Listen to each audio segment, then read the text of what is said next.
அடுத்தது நம்ம பார்க்க போறது ஒரு ரொம்ப முக்கியமான இயக்கம். இதுல யாரு இருக்காங்கன்னா ரெண்டு முக்கியமான ஆளுங்க. ஒண்ணு வந்து ராமகிருஷ்ண பரமஹம்சர், இன்னொன்னு நரேந்திர தத் என்று அழைக்கப்படுகிற விவேகானந்தர். அவரும் தான். இவங்க ரெண்டு பேரும் தான் இந்த இயக்கத்தோட முக்கிய தலைவர்கள்னு சொல்லலாம். அதாவது வந்து ராமகிருஷ்ணா மிஷன் யார் உருவாக்குனா ராமகிருஷ்ண பரமஹம்சரா அப்படின்னு கேட்டா கிடையாது. ஏன்னா அவருடைய முக்கிய சீடரான நரேந்திர தத், அதாவது விவேகானந்தர் தான் இந்த மிஷினையே உருவாக்கி இருப்பார். ஓகேங்களா.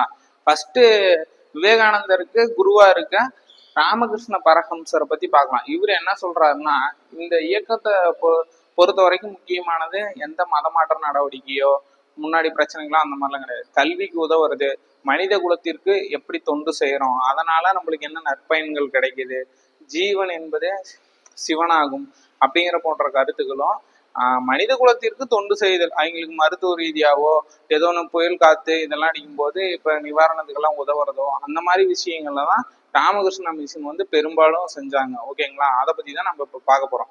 அதுல முக்கியமா அதோட குரு, அதாவது இந்த இயக்கத்தை தோன்றதுக்கு காரணமானவரே இவரை தான். இவரோட வழிகளை பின்பற்றி தான் இந்த இயக்கம் தொடங்கி அது கொண்டு போறாங்க. ஓகேங்களா. அவரை பத்தி நம்ம இப்ப பார்க்கலாம். ராமகிருஷ்ண பரமஹம்சர் எப்போது பிறகுறாருன்னா 1836 டு பிறக்கிறாரு. 1886 இறந்துறாரு. எங்கு பிறகுறாரு அப்படின்னு கேட்டா கல்கத்தாவுல ஹூக்ளி நதிக்கரை அருகே இருக்கிற கமர் புக்கூர் அப்படிங்கிற ஊர்ல பிறக்கிறாரு. ஓகேங்களா. கல்கத்தாவுல ஹூக்ளி நதிக்கரை அருகே கமர் புக்கூர் என்கிற ஊர்ல பிறக்கிறாரு. இவரோட பணி என்னன்னு கேட்டீங்கன்னா தட்சிணேஸ்வர கோவில் பூசாரி. அங்கே கல்கத்தாவுல அதுக்கு அருகே இருக்கிற தட்சிணேஸ்வர கோவிலோட பூசாரியா இருக்காரு. இவரோட இயற்பெயர் நம்ம இப்ப பார்த்தோமா, தயானந்த சரஸ்வதிக்கு மூல் சங்கர்னு பார்த்தோம். அதே மாதிரி இவரோட இயற்பெயர் என்ன, கடாதர சட்டர்ஜி. கடாதர சட்டர்ஜி அப்படிங்கறத இவரோட இயற்பெயர். இப்ப கேட்டுருவாங்க பொறுத்துகள் இன்னும் 2-3 தலைவரோட, இப்ப நரேந்திர தத் அப்படின்னா விவேகானந்தர்னு பார்த்தோம். அவ்வளவுதான். இந்த 3 பேர்த்தையும் இந்த பக்கம் ஒரிஜினல் பேர் வச்சுட்டு இந்த பக்கம் பொறுத்து கூட கேட்கலாம். இப்பெல்லாம் அப்படி கூட கேட்கலாம். ஓகேங்களா. அதனால இயற்பெயர் மறக்காம ஞாபகம் வச்சவங்க. கடாதர சட்டர்ஜி அதான் இவரோட இயற்பெயர். இவர் என்ன பண்றாருன்னா கோயில்களை பஜனை பாடல்கள் பாடுறாரு. பஜனை பாடல்களை மனமுருகி பாடினா கடவுள்கிட்ட போய் அடையலாம், நம்ம வந்து ஒரு விதமான முக்தி அடையலாம் அப்படிங்கிறத கூறுறது யாருன்னா சுவாமி ராமகிருஷ்ண பரமஹம்சர். ஓகேங்களா. பஜனை பாடல்கள் பாடி பேரின்ப நிலையை அடைதல், இதில் வந்து ஆன்ம ரீதியான கடவுள்களுடன் ஒன்றிணையலாம் அப்படின்னு சொல்றது யாருன்னா ராமகிருஷ்ண பரமஹம்சர். ஓகேங்களா.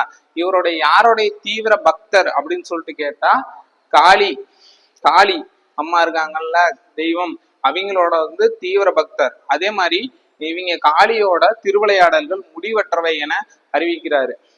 கேட்பாங்க ராமகிருஷ்ண பரமஹம்சரின் ஏன்னா முக்கிய கடவுளா யாரை வழிபட்டாங்க அப்படின்னா காளியை வழிபட்டாங்க. இவங்களோட திருவிளையாடல்களை முடிவற்றவை அப்படின்னு அறிவித்தவர் யாருன்னு கேட்டா ராமகிருஷ்ண பரமஹம்சர். ஓகேங்களா. அதே மாதிரி இவர் என்ன சொல்றாருன்னா அனைத்து மதங்களும் உலகளாவிய கூறுகளை கொண்டுள்ளது, அவை வீடு பேருக்கு இட்டு செல்லும் அப்படிங்கிறாரு. அதாவது இவர் எல்லா மதத்தையும் சொல்றாரு. எப்படி சொல்றாருன்னா அனைத்து மதங்களுமே ஒரு விஷயத்தை தான் குறிப்பிடுது, அதை வந்து நீங்க ஒழுங்கா பின்பற்றி பின்னாடி போனீங்கன்னா நீங்க வந்து வீடு பேருக்கிட்ட சொன்னா நல்வாழ்வு வாழலாம் அப்படிங்கிற மாதிரி ஒரு கருத்தை முன்வைக்கிறாரு. அதே மாதிரி ஜீவன் என்பதே சிவனாகும் அப்படிங்கிறது, நம்ம உயிர் மக்களுக்கு உதவுறது, அந்த மாதிரி கருத்துக்களை கொண்டு ஜீவன் என்பதே சிவனாகும். அவ்வளவுதான். அப்படியே கேட்பாங்க ஜீவன் என்பதே சிவனாகும் என்ற கருத்தை கூறியவர் யார் அப்படின்னு கேட்டா ராமகிருஷ்ண பரமஹம்சர். அததான் என்ன சொல்றேன்னா மனிதனுக்கு செய்யப்படும் சேவையே கடவுளுக்கு செய்யப்படும் சேவை அப்படின்னு சொல்றாரு. 2 முக்கியமான கூற்று இவரை பத்தி, ஒரு 3 முக்கியமான கூற்று இருக்குது. அதை மட்டும் நீங்க ஞாபகம் வச்சாக. 1, ஜீவன் என்பதே சிவனாகும் அப்படிங்கிறது. ஜீவன்னா அதான் ஒரு உயிருக்கு உதவுறது, அந்த மாதிரி நீங்க என்னத்தை வேணாலும் வச்சுக்கலாம். மனசுதான் கடவுள் அப்படின்னு சொல்லிட்டு நம்ம இந்த படத்தெல்லாம் சொல்லுவோம்ல, அந்த மாதிரி ஜீவன் என்பது சிவனாகும், மனித குலத்துக்கு செய்யப்படும் சேவையே கடவுளுக்கு செய்யப்படும் சேவை அப்படின்னு சொன்னவர் யாரு. அதே மாதிரி அனைத்து மத கருத்துக்களும் ஒரே இலக்கை சென்றடையும் பல்வேறு பாதைகள். நான் முன்னாடியே சொன்னேன்ல, இப்ப நீங்க கிறிஸ்துவரை வழிபடுங்க, நான் இஸ்லாமியரா இருக்கலாம், இந்துக்களா இருக்கலாம், யாரா இருந்தாலும் ஒரு கடவுளை நம்ம வந்து பின்பற்றுக்கணும்னா எல்லாருமே அவரோட நம்பிக்கையோ ஏதோ ஒரு வழியை தேடி போறோம். இதுக்கு வந்து பல வழிகள் இருக்குது அப்படின்னு சொல்றாரு. அதாவது என்ன சொல்றோம்னா அனைத்து மத கருத்துக்களும் ஒரே இலக்கை சென்றடையும். அதாவது அவரை நம்ம நம்பணும், அவரு நமக்கு நல்லது செய்யணும், இல்லைன்னா நாம மத்தவங்களுக்கு உதவணுங்கிறது ஒவ்வொரு சமூகமும் ஒவ்வொரு இயக்கங்களும் தனித்தனியா எடுத்து, ஆனா ஒரே வழி. இப்போ சிம்பிளா சொல்ல போனா பிரம்ம சமாஜம், பிரார்த்தனை சமாஜம், ஆரிய சமாஜம் எல்லாம் ஒன்னேதான் சொல்றாங்க. என்ன சொல்றாங்க? குழந்தை திருமணத்தை எதிக்கணும், மறுமணம் ஆதரிக்கணும், இல்லைன்னா பள்ளி கல்விக்காக உதவணும் அப்படிங்கிறாங்க. அதே மாதிரிதான் இந்த மதங்களும் எல்லா விஷயமும் தனித்தனி பாதைகளா இருந்தாலும் ஆனா அது ஒரே கருத்தை தான் முன் வச்சு பின்பற்றி போகுது அப்படின்னு சொல்லிட்டு சொல்ல வர்றாரு. ஓகேங்களா? அதேதான் ஒரு மனிதனுக்கு உதவினால் 20 பிறவி எடுக்க தயாராக இருப்பதாக கூறினார். அதே மாதிரி முக்கியமான விஷயம் இன்னொன்னு என்னன்னா, ஒரு மனிதனுக்கு உதவுறதுக்கு நீ தயாரா இருந்தீங்கன்னா இன்னும் 20 பிறவி எடுக்கிறதுக்கு வாய்ப்பு இருக்குது அப்படிங்கறத கூறுறாரு. ஓகேங்களா? முக்கியமான பாயிண்டே ஒரு 4-5 பாயிண்ட் தான். இதை மட்டும் ஞாபகம் வச்சுங்கனாவே கன்ஃபார்ம் எக்ஸாம்ல வந்துடும். அவ்வளவுதான். இதை தவிர இதெல்லாம் தாண்டி இவரை பத்தி போகாது. முக்கியமானதே இதுதான். ஓகேங்களா? எப்ப இறக்குறாருன்னா 1886 ஆகஸ்ட் 16 கல்கத்தாவுல இறக்குறாரு. ஓகேங்களா? திரும்ப நான் சொல்றேன் கேட்டுக்கோங்க. ராமகிருஷ்ண பரஹம்சர் எங்கு பிறந்தார் அப்படின்னா 1836. எங்கு இறந்தாருன்னா கல்கத்தாவுல 1886 இறக்குறாரு. 36 பிறக்கிறாரு. எங்கு பிறக்கிறாருன்னா கல்கத்தா ஹில்கிளி நதிக்கரை அருகே கமர் புக்கர் அப்படிங்கிற ஊர், கமர் புக்கூர் அப்படிங்கிற ஊர்ல பிறகுறாரு. இவருடைய பணி என்னன்னா தட்சிணேஸ்வர கோவில்ல பூசாரியா வேலை செய்யறாரு. ஓகேங்களா? இப்ப அங்க இவருக்கு விருப்பமான கடவுள் யாரு? காளி. ஓகேவா? அதே மாதிரி இவரோட காளியோட திருவிளையாடல்கள் முடிவற்றவை அப்படின்னு அறிகிறார். அதே மாதிரி பஜனை பாடல்களை பாடி பேரின்ப நிலையை அடிதல், இதில் ஆன்ம ரீதியாக கடவுளுடன் ஒன்றிணைவது. பஜனை பாடுவதன் மூலம் பேரின்ப நிலையை அடையலாம், ஆன்ம ரீதியா கடவுளுடன் ஒன்றிணையலாம் அப்படின்னு சொல்லிட்டு கூறுறாரு. அதே மாதிரி அனைத்து மதங்களும் உலகளாவிய கூறுகளை கொண்டுள்ளது, அவை வீடு பெருக்கிட்டு செல்லும்.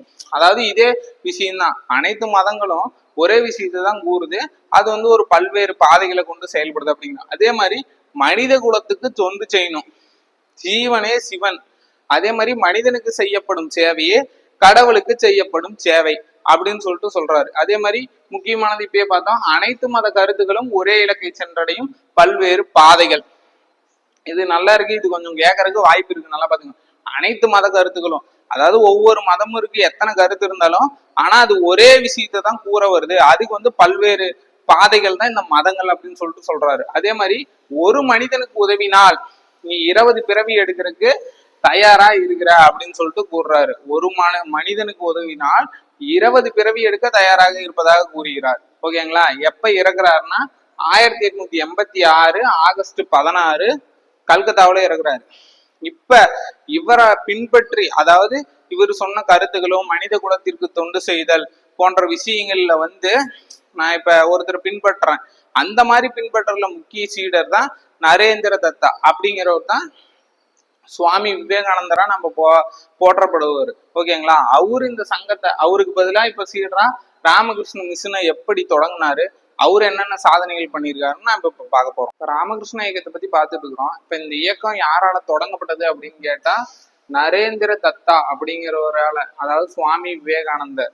இவர் எப்போது பிறகுறாருன்னா 1863 பிறகுறாரு. எங்கு பிறகுறாருன்னா கல்கத்தாவுல ஜனவரி 12 பிறகுறாரு. எப்போது இறக்குறாருன்னா 1902. பிறப்பு 1863, இறப்பு 1902. இவருடைய இயற்பெயர் நரேந்திர தத்தா. ஓகேவா? இவர் துறவியாக, அதாவது இவருக்கு இந்த ராமகிருஷ்ண மிஷன், அதாவது ராமகிருஷ்ண பரஹம்சரை சந்திக்கும் போது ஒரு உலகளாவிய துறவியா மாறும்போது தன்னுடைய பெயரை மாற்றுகிறார். அதுதான் சுவாமி விவேகானந்தர் அப்படின்னு சொல்லிட்டு மாத்திக்கிறாரு. ஓகேங்களா? இவரு ஃபர்ஸ்ட் எந்த சங்கத்துல இருந்தாருன்னு கேட்டா பிரம்ம சமாஜம், அதாவது கேசவ சந்திர சென்னோட பிரம்ம சமாஜம் அவருடைய தலைமையில செயல்பட்டு இருக்கும் போது அதோட உறுப்பினரா வந்து சுவாமி விவேகானந்தர் செயல்பட்டார். ஓகேங்களா? இப்ப சுவாமி விவேகானந்தரோட குரு யாருன்னு நம்மளுக்கு முன்னாடி தெரியும், ராமகிருஷ்ண பரஹம்சர். ஏன்னா அவருடைய வழியை பின்பற்றி தான் இந்த இயக்கமே நம்மளுக்கு தொடங்கப்படுது. அதே மாதிரி இவரு இந்த இயக்கங்களை பத்தியும் ஆன்மீகத்துல வந்து ரொம்ப நாட்டம் கொண்டவரா இவர் இருக்காரு. அதனால ஆன்மீக பயணங்கள் சில ஊர்கள்லாம் செயல்படுறாரு. அங்க இது எங்கெங்கன்னா வாரணாசி, அயோத்தி, ஆக்ரா, பிருந்தாவன் மற்றும் ஆழ்வார்கள் வாழ்ந்த இடங்களுக்கு வந்து இவர் ஆன்மீக பயணம் மேற்கொள்றாரு. யாரு? நரேந்திர தத்தா. அதே மாதிரி இந்தியாவை உயிருள்ள ஒரு தேசமாக மாற்ற வேண்டும் என்றால் தேசிய புத்துணர்ச்சி அவசியம் என்று உணர்ந்தார். அதாவது இந்தியாவை உயிருள்ள ஒரு தேசமாக மாற்ற வேண்டும் என்றால் தேசிய புத்துணர்ச்சி அவசியம் அப்படின்னு சொல்லி உணர்றாரு. அதே மாதிரி உங்களுக்கு முக்கியமா தெரியும் 1893 அமெரிக்காவுல சிக்காகோல உலக சமய மாநாடு நடைபெறுது. ஓகேங்களா? அதுக்கு முன்னாடி இவர் வந்து 1892 கன்னியாகுமரிக்கு வர்றாரு. அங்க வந்து ஒரு பாறை மீது அமர்ந்து தியானத்துல ஈடுபடுறாரு. அதுக்கப்புறம் அந்த 1892 மதுரை பாஸ்கர சேதுபதியை போய் மீட் பண்றாரு. ஓகேங்களா? இவரை மீட் பண்ண பிறகுதான் உலக சமய மாநாட்டுக்கு போலாம் அப்படின்னு சொல்லிட்டு நரேந்திர தத்தா முடிவு பண்றாரு. ஓகேங்களா? இப்ப யாருடைய சந்திப்பின் பின் காரணமாக விவேகானந்தர் அவர்கள் உலக சமய மாநாட்டில் கலந்து கொண்டார் அப்படின்னு கேட்டா மதுரை பாஸ்கர சேதுபதி. வருடம் கேட்டா 1892. ஓகேங்களா? என்ன மாநாடுன்னா அமெரிக்க உலக சமய மாநாட்டுக்கு. ஓகேங்களா? அதே மாதிரி இவர் அந்த உலக சமய மாநாடுல போயிட்டு வந்த பிறகு 1896 ஓகேங்களா நியூயார்க்ல வேதாந்த சங்கம் அப்படிங்கிற சமய மன்றம் வந்து ஒன்றை ஆரம்பிக்கிறார். ஓகேங்களா? 1896 நியூயார்க்ல வேதாந்த சங்கம் என்ற ஒரு சமய மன்றம் ஆரம்பிக்கிறார். இந்த உலக சமய மாநாடு பத்தி சொன்னோம்ல, 1892 கன்னியாகுமரிக்கு வராரு. வந்து அங்க தியானம் பண்ணிட்டு மதுரை போறாரு. மதுரை போய் பாஸ்கர சேதுபதியை சந்திச்ச பிறகுதான் உலக சமய மாநாட்டுல கலந்துக்கலாம்னு முடிவு. இந்த உலக சமய மாநாடு எங்கு நடைபெற்றது எப்போதுன்னா 1893 92 இங்க வந்து பார்த்துட்டு 93 போறாரு. செப்டம்பர் மாசம் 11 அமெரிக்காவுல சிக்காகோ என்னும் நகரில் அமெரிக்காவின் சிக்காகோ என்னும் நகரில் மதகுரு கிப்பன்ஸ் தலைமையில தான் இந்த உலக சமய மாநாடு நடைபெறுது. ஓகேங்களா? இந்த உலக சமய மாநாடு என்ன சொல்றாருன்னா, இவரோட முதல் உரை இதுதான் இருக்கிறதுலே பயங்கரமான ஃபேமஸ். பிற்காலத்துல இவர் பேசணும். அதாவது சாதி மதம் துறந்து என் அருமை அமெரிக்க சகோதர சகோதரிகளே என பேச்சை தொடங்கினார். ஓகேங்களா? இதுதான் பெரும்பாலும் முக்கியமா கேட்கறதே இந்த கேள்விதான். இந்த உலக சமய மாநாடு எப்போது நடைபெற்றது அப்படின்னு சொல்லி இது வரைக்கும் கேட்பாங்க. சும்மா வருடம் மட்டும் 1893 எங்கு அமெரிக்கா சிக்காகோ. இப்ப டேட்டோட தெரிஞ்சுக்கணும்னா செப்டம்பர் 11. இன்னும் கொஞ்சம் கஷ்டமா கேக்குன்னா அந்த நகர் யாருக்கு தலைமை வகிச்சா அப்படின்னு கேட்டாங்கன்னா கிப்பன்ஸ் தலைமை. ஓகேங்களா? இப்ப அதே மாதிரி ராமகிருஷ்ண மிஷனுக்கு முன்னாடி ஒரு இயக்கம் ஆரம்பிச்சிருக்காரு. ராமகிருஷ்ண மிஷன் எப்ப 1897 மே 1 கல்கத்தா பேலூர் அப்படிங்கிற ஏரியாவோட ராமகிருஷ்ண மிஷன் வந்து தொடங்கியிருப்பாங்க. ஓகேவா? ஆனா இது வந்து அதுக்கு முன்னாடியே நியூயார்க் போறாரு. நியூயார்க்ல 1896 வேதாந்த சங்கம் என்ற சமய மன்றத்தை ஒன்று நிறுவுறாரு. ஓகேங்களா? இன்னும் கொஞ்சம் பாயிண்ட்ஸ் இவரை பத்தி பார்க்கணும். ஃபர்ஸ்ட் வேகமா சொல்றேன், நல்லா கேட்டுவோம். ராமகிருஷ்ண மிஷன் எங்கு தொடங்கினாங்க அப்படின்னா 1897 கல்கத்தா பேலூர்ல மே 1 எதுக்காக தொடங்குறாங்கன்னா மக்களுக்காக தொண்டு செய்யறதுதான். அது மருத்துவ உதவி ஆகட்டும், கல்வியில உதவி ஆகட்டும், அதே மாதிரி ஏதோ ஒரு சுனாமி சூறாவளி இந்த மாதிரி புயல் காற்றுகள் நிலநடுக்கம் வந்தா அதுல வந்து மக்களுக்கு உதவுறதாகட்டும், அதுக்காக தான் இந்த இயக்கமே விவேகானந்தரால் தொடங்கப்படுது. ஓகேங்களா? விவேகானந்தர் இயற்பெயர்னு கேட்டா நரேந்திர தத்தா. அவரோட பேர் மாற்றம் எதுக்குன்னா துறவியா மாறினும் போது பேர் மாத்தினாங்க, விவேகானந்தர்னு மாத்திட்டாரு. ஓகேங்களா? எப்போது பிறந்தார்? 1863. இறந்தது 1902 கல்கத்தா. பிறந்தது கல்கத்தா ஜனவரி 12. ஓகேங்களா? இவர் வந்து இதுக்கு முன்னாடி ராமகிருஷ்ணா மிஷன் தொடங்குறதுக்கு முன்னாடி எந்த இயக்கத்துல இருந்தாருன்னு கேட்டா கேசவ சந்திர சென் தலைமையில் இருந்த பிரம்ம சமாஜத்துல வந்து உறுப்பினரா இருந்திருக்காரு. ஓகேங்களா? அதே மாதிரி இவரோட குரு உங்களுக்கே தெரியும் ராமகிருஷ்ணன் பரஹம்சர். ஆன்மீக பயணம் எங்க போயிருக்காருன்னா வாரணாசி, அயோத்தி, ஆக்ரா, பிருந்தாவன் மற்றும் ஆழ்வார்கள் வாழ்ந்த இடங்களுக்கு போயிருக்காரு. அதே மாதிரி இந்தியாவை உயிருள்ள தேசமாக மாற்ற வேண்டும் என்றால் தேசிய புத்துணர்ச்சி அவசியம் என்று உணர்ந்தவர் யாருன்னு கேட்டா நரேந்திர தத்தா அப்படிங்களா. ஓகேவா? இதுல முக்கியமானதே இந்த விஷயம்தான். 1892 அதாவது சங்கம் ஆரம்பிக்கிற ராமகிருஷ்ணா மிஷன் ஆரம்பிக்கிறதுக்கு முன்னாடி பல இடங்கள்ல டிராவல் பண்ணி போய் பாக்குறாரு. அப்படி தமிழ்நாட்டுக்கு வரும்போது கன்னியாகுமரியில போய் 1892 ஒரு பாறையில உட்காந்து தியானம் பண்றாரு. அதுக்கப்புறம் அதே வருஷம் 1892 மதுரை போய் மதுரை பாஸ்கர சேதுபதியை சந்திக்கிறாரு. இந்த மதுரை பாஸ்கர சேதுபதியை சந்திச்சதன் காரணமா தான் மிகப்பெரிய அவரோட வாழ்க்கையில ஒரு மிகப்பெரிய முக்கியமான நிகழ்வுனா உலக சமய மாநாடுன்னு சொல்லலாம். அது எப்ப நடக்குது? 1893. இவரை சந்திச்ச பிறகுதான் அந்த மாநாடு நடக்குது. எப்ப நடக்குதுன்னா செப்டம்பர் 11 யாருடைய தலைமையில், கிப்பன்ஸ் தலைமையில் நடைபெறுது. இது வந்து எங்கு நடைபெறுதுன்னா அமெரிக்காவுல சிக்காகோ என்னும் நகரில் தான் நடைபெறுது. ஓகேங்களா. அதே மாதிரி அங்க முத ஸ்பீச் பேசும்போது என்ன பேசுறாரு அப்படின்னா, எல்லாரும் பொதுவாகவே பேசும்ல, இனிய காலை வணக்கம், இது என் அருமை மக்களே, அந்த மாதிரி ஒரு முத பேசும்போது சாதி மதம் அனைத்தையும் துறந்து எதையுமே எதிர்பார்க்காத எம் அருமை அமெரிக்க சகோதர சகோதரிகளே என பேச்சை தொடங்கினார். இதுதான் பிற்காலத்துல பயங்கரமா பேசப்படுது. இதுக்கப்புறம் 93 முடிச்ச பிறகு 1896 நியூயார்க்ல வேதாந்த சங்கம் என்ற ஒரு சங்கத்தை தொடங்குறாரு. ஓகேங்களா. அது சமய மன்றமா அது இருக்கு. அதுக்கப்புறம் தான் எல்லாத்துக்கும் தொண்டு செய்யணும், நன்மை செய்யணும், உதவணும்னு சொல்லிட்டு 1897 வங்காளம் பேலூர்ல ராமகிருஷ்ண மிஷன் என்னும் இயக்கத்தை தொடங்குகிறார். விவேகானந்தர் என்ன சொல்றாருன்னா, நவீன இந்தியாவின் இரு கொள்கைகளா ரெண்டு சொல்றாரு. அதாவது இந்தியாவை நவீன படுத்துறதுக்கு இரு கொள்கைகள் கூறாரு. ஒண்ணு வந்து துரத்தல் மற்றும் இன்னொன்னு சேவை. இப்ப துரத்தல்னா அதான் பணங்காசுக்கு ஆசைப்படாம மக்களுக்கு தொண்டு செய்யறோம், அதாவது பற்றற்ற துறவியா வாழ்றாங்களே, எது மேலேயும் ஆசைப்படாம துறந்து அப்படி இருக்கணும். இன்னொன்னு மக்களுக்கு சேவை செய்யணும் அப்படின்னு இந்தியாவின் நவீன இரு கொள்கைகளாக துரத்தல் மற்றும் சேவையை வந்து விவேகானந்தர் கூறுறாரு. அதே மாதிரி இவர் இந்த ராமகிருஷ்ண மிஷினை வந்து எதோட அடிப்படையில, அதாவது எதை பின்பற்றி போனாரு, இந்த வழியில பின்பற்றி இதுக்கு ஏத்த மாதிரி இந்த மிஷின் அமைச்சு கொண்டு போலாம் அப்படின்னு சொல்லிட்டு முன்னோட்டமானா கிறிஸ்துவ சமய பரப்பு நிறுவனங்களின் கட்டமைப்பை பின்பற்றி தான் ராமகிருஷ்ண மிஷன் வந்து நிறுவியிருக்காங்க. ஓகேவா.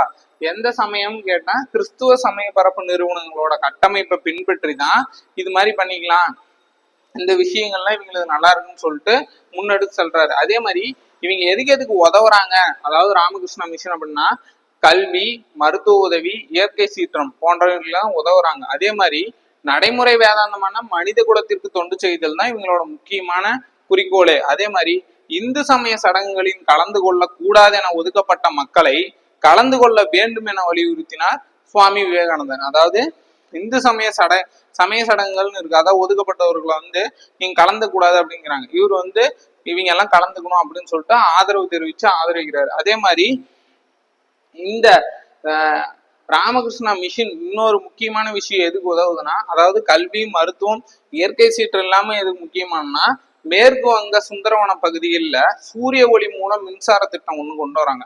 அதுக்கு வந்து பெரும் உதவியாக இந்த ராமகிருஷ்ண மிஷின் வந்து இருக்கு. எதுக்குன்னா மேற்கு வங்க சுந்தரவன பகுதியில சூரிய ஒளி திட்டம் மூலம் மின்சாரம் ஒண்ணு கொண்டு வராங்க, அதுக்கு வந்து உதவியா செயல்படுது.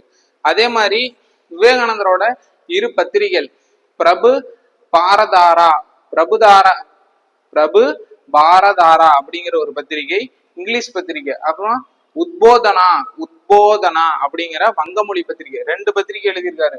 பிரபு பாரதாரா அப்படிங்கிற பத்திரிகை இங்கிலீஷ் பத்திரிகையும், உத்போததானா அப்படிங்கிற வங்கமொழி பத்திரிகை எழுதியிருக்காரு. அதே மாதிரி இவரோட முக்கிய கருத்துக்கள், அதாவது இவரோட டைலாக், ஃபேமஸான டைலாக் கொடுத்துட்டு யார் கூறுனாங்க அப்படின்னு சொல்லுவாங்க. அதே மாதிரி இவர் என்ன சொல்ற, இவரோட டைலாக் எல்லாமே புரட்சிகரமா தான் இருக்கும். ஒண்ணு என்னன்னா, 100 இளைஞர்களை தாருங்கள், வளமான பாரதத்தை நான் உருவாக்குகிறேன் அப்படிங்கிறது. அதே மாதிரி நாம வந்து முன்னேறதுக்கு, அதாவது பெரிய ஆளாவருக்கு, பெரிய சாதனைகள் புரியறதுக்கு ஒரு 3 விஷயத்த திறக்கணும் அப்படிங்கிறாரு. என்னன்னா, ஏளனம், எதிர்ப்பு, அகம்பாவம். ஒருத்தர் மீது கோபமா நடந்துக்குவோம், ஏளனமா ஒருத்தங்க நடத்துவோம், எதிர்ப்பு தெரிவிப்போம் எதுக்கு எடுத்தாலும். அந்த மாதிரி விஷயங்கள்லாம் கடந்தாதான் நீங்க பெரும் சாதனைகளை புரிய முடியும் அப்படிங்கிறாரு. அதே மாதிரி துணிந்து நில், எதையும் வெல், விழுமின் எழுமின் குறிக்கோளை அடையும் வரை நில்லாது உழைமின் போன்ற புரட்சிகரமான கருத்துக்களை யாரு கூறினார்னா சுவாமி விவேகானந்தர். இவருடைய புத்தகங்கள் என்னன்னா, இப்ப பத்திரிகையில் பார்த்தோம், பிரபு பாரதாரா இங்கிலீஷ் அப்படிங்கிறதும், உத்போதனா அப்படிங்கிறதும் வங்கமொழி பத்திரிகையும் பார்த்தோம். இப்ப வந்து புக்ஸ் எழுதியிருக்காரு சில, தற்கால இந்தியா, ஞான யோகா, ராஜயோகா, எனது குரு அப்படி போன்றது இவருடைய புத்தகங்கள். என்னென்ன புத்தகங்கள்னா, தற்கால இந்தியா, ஞான யோகா, ராஜயோகா, எனது குரு, இதுதான் இவருடைய புத்தகங்கள். அப்புறம் ரெண்டாவது இவரோட அடைமொழி பெயர்கள். இவர் இவ்வளவு விஷயம் பண்ணியிருக்காரு, இவரை சிறப்பா சில பெயர்கள் சொல்லுவாங்கல்ல, அதுல முக்கியமானது என்னன்னா, சூறாவளி இந்து நெப்போலியன், கர்மயோகி, செயல் மனிதன், இந்தியாவிலிருந்து புறப்பட்ட புரட்சிகர துறவி. ஏன் இந்தியாவிலிருந்து புறப்பட்ட புரட்சிகர துறவினா, இவரோட புரட்சிகரமா தான் இவரோட டைலாக பாருங்க. துணிந்தனில் எதையும் வெல், விழுமீன் எழுமீன் குறிக்கோளை அடைமுறை நில்லாது உழைமீன், 100 இளைஞர்களை தாருங்கள், வளமான பாரதத்தை நான் உருவாகிறேன். இந்த மாதிரி புரட்சிகரமா பேசினால இவர் இந்தியாவில் இருந்து புறப்பட்ட புரட்சிகர துறவிங்கிறாங்க. அதே மாதிரி சூறாவளி இந்துங்கிறாங்க. இது ஒரு சூறாவளி அப்பெல்லாம் உதவுறாங்களா, அது ஒரு சின்ன ஷார்ட்கட் மாதிரி வச்சு சூறாவளி இந்து அப்படின்னா ரொம்ப குழம்பு. ஏன்னா இந்த இயக்கம் சூறாவளி அப்பெல்லாம் பிரச்சனை வந்தா காப்பாத்துவாங்களா, அப்பனா யாரு, விவேகானந்தர். சூறாவளி இந்து. இந்து நெப்போலியன் அழைக்கப்படுறாரு. அதே மாதிரி கர்ம யோகி அப்படின்னு அழைக்கப்படுறாரு. அதே மாதிரி செயல் மனிதன். ஏன்னா ஒருத்தருக்கு போய் உதவுறது அதிகமா இந்த மாதிரி தொண்டு செய்தல் அந்த மாதிரி வேலைகள்லாம் பண்றதுனால செயல்ல ஈடுபடுறாரு, அதனால செயல் மனிதன். ஈஸியா ஞாபகம் வச்சுக்கலாம். புரட்சிகரமா பேசுறாரு, அதனால இந்தியாவிலிருந்து புறப்பட்ட புரட்சிகர துறவி அப்படிங்கிறாங்க. அதே மாதிரி சூறாவளி பிரச்சனைகள் அப்பெல்லாம் ஹெல்ப் பண்றாரு. ஓகேங்களா, அந்த மாதிரி இருக்கும்போது இந்த இயக்கம், அதனால சூறாவளி இந்துன்னு வச்சுக்கலாம். அதே மாதிரி செயல் மனிதன், ஒரு மனிதனுக்கு உதவி செய்யறதுக்கு முன் வந்து செயலா போறாரு. அதனால இப்ப நீங்க ஞாபகம் வச்சுக்கிறது ரெண்டு தான், இந்து நெப்போலியனும் கர்மயோகி. இது மட்டும் ஞாபகம் வச்சுக்கோங்க. ஓகேங்களா, இப்பதான் ராமகிருஷ்ணனோட மொத்த கண்டென்ட்டுமே முக்கியமான கண்டென்ட்னு பார்க்க போனா இவ்வளவுதான். நீங்க இதை வந்து ஓரளவுக்கு இருந்தாவே நீங்க ஆப்ஷன்ல கழிச்சும் போட்டுடலாம், ஓரளவுக்கு போட்டுடலாம். ஓகேங்களா, முக்கியமா பத்திரிக்கை என்னன்னா பிரபு பாரத் தாரா, அது வந்து இங்கிலீஷ் பத்திரிக்கை. உத்போதனா வங்கமொழி பத்திரிக்கை. இவர் எழுதின புக்ஸ் என்னன்னா தற்கால இந்தியா, ஞான யோகா, ராஜயோகா. ஓகேவா, அவரோட குரு ஒருத்தர் இருக்காரா, குருவை பத்தி எழுதிக்கிறாரு. அவர்கிட்ட ஞானம் படுறான்னு வச்சுக்கோங்க, ஞான யோகா. அவங்க ராஜபோகமா இருக்காரு குரு அப்படின்னு, அதாவது அவரோட குரு ராஜபோகமா இருக்கிறதுனால ஞானம் கிடைக்குதுன்னு கூட வச்சுக்கோங்க. அதனால தற்கால இந்தியா உருவாகுதுன்னு வச்சுக்கோங்க. அவ்வளவுதான் அவரோட மொத்த புக்கோட ஷார்ட்கட்டே அவ்வளவுதான். அதாவது ராஜபோகமா அவரோட குரு இருக்காரு, அவர் வந்து ஞான யோகம் கொடுக்குறாரு, அதனால வந்து தற்கால இந்தியா உருவாகுதுன்னு ஞாபகம் வச்சுக்கோங்க. இவரோட புத்தகம் கேட்டா தற்கால இந்தியா, ஞான யோகா, ராஜயோகா, எனது குரு. ஓகேங்களா, முக்கியமான டைலாக் என்ன, விழுமீன் எழுமீன் குறிக்கோளை அடையும் வரை நில்லாது உழுமீன். அதே மாதிரி இன்னொரு முக்கியமான விஷயம், மேற்கு வங்க சுந்தரவன பகுதிகளுக்கு சூரிய ஒளி மூலம் மின்சார திட்டத்திற்கு உதவிய இயக்கம் என்ன இயக்கம், பிரம்ம சமாஜமா, பிரார்த்தனை சமாஜமா, அலிகார் இயக்கமா, ராமகிருஷ்ணா இயக்கமா அப்படின்னு சொல்லி கேட்பாங்க. இதுல இன்னொன்னு, ராமகிருஷ்ணா இயக்கம் முக்கியமான இயக்கம். எங்கு தொடங்கப்பட்டது, 1897 பேலூர், கல்கத்தா. ஓகேங்களா, நீங்க வந்து ராமகிருஷ்ணன் பேர் பார்த்தோன்னே ராமகிருஷ்ண மிஷன் ராமகிருஷ்ணர் தான் தொடங்கினான்னு போட்டக்கூடாது, அதுவும் ஆப்ஷன்ல வைப்பாங்க. விவேகானந்தர் தான் தொடங்கினாரு, அதை நல்லா மைண்ட்ல வச்சுக்கோங்க. ரொம்ப முக்கியமான ஒரு மிஷின் தான் இது. அதனால இதை ப்ரீவியஸும் நம்ம எதிர்பார்க்கலாம், வர எக்ஸாம்ல நம்ம கண்டிப்பா அதை பத்தி பார்க்கலாம்.